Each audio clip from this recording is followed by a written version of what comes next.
Hello viewers, আসসালামু আলাইকুম। কেমন আছেন?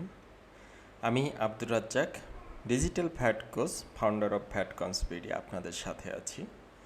আমরা প্রতিনিয়ত ভ্যাট এবং ইনকাম ট্যাক্স নিয়ে বিভিন্ন গুরুত্বপূর্ণ টপিকসের উপর কথা বলে থাকি। আজকে আমরা ভ্যাটের অনলাইন রিটার্ন সাবমিশনের উপরে কিছু গুরুত্বপূর্ণ কথা বলবো। দেখুন, ভ্যাটের একটি গুরুত্বপূর্ণ এবং কঠিন নিয়ম হচ্ছে আপনাকে প্রতি মাসে ভ্যাট রিটার্ন সাবমিট করতে হবে। আপনি যদি ভ্যাট রিটার্ন সাবমিট না করেন সেক্ষেত্রে আপনার 10,000 টাকা জরিমানা হয়ে যাবে। এখন ভ্যাট রিটার্ন সাবমিট করবেন কবে?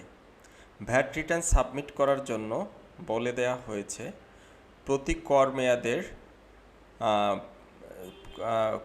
কর মেয়াদের রিটার্ন সাবমিট করতে হবে পরবর্তী কর মেয়াদের প্রথম 15 দিনের মধ্যে।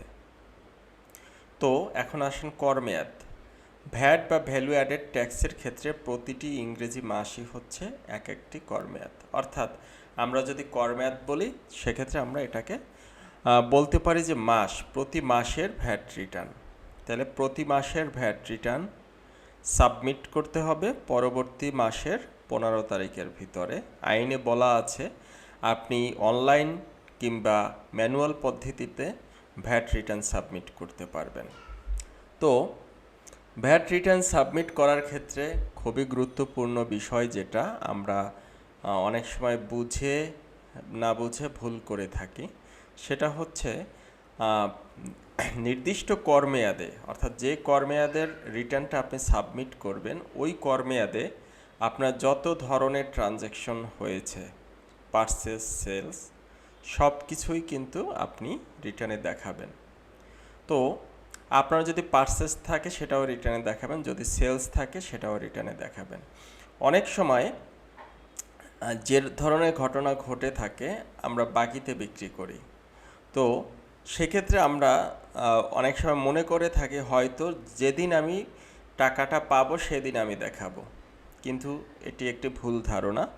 আপনাকে রিটার্নটা সাবমিট করতে হবে আপনি যেদিন বিক্রি করবেন সেই দিনই হচ্ছে আপনি ভ্যাট চালান বা মূসক 6.3 যেটা সেটা ইস্যু করতে হবে, এবং ওই মূসক 6.3 অনুপাতে আপনার যতটুকু ভ্যাট আসে সেটি আপনি রিটার্নের সাথে জমা দিয়ে দিবেন।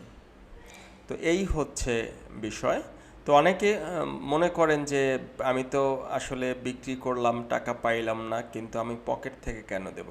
হ্যাঁ, এটাই হচ্ছে ভ্যাট আইনের একটা নিয়ম। আপনি যখন বিক্রি করবেন তখনই ওই মাসের রিটার্নের সাথেই আপনার টাকাটা পরিশোধ করে দিতে হবে। পরবর্তীতে আপনি যখন টাকা পাবেন তো তখন তো পেয়ে যাবেন। তো এই নিয়মটা মানতে হবে। ধন্যবাদ সবাইকে, আজকে এ পর্যন্তই। আমরা পরবর্তীতে অন্য টপিকসে কথা বলবো। ভালো থাকবেন সকলে। আল্লাহ হাফেজ।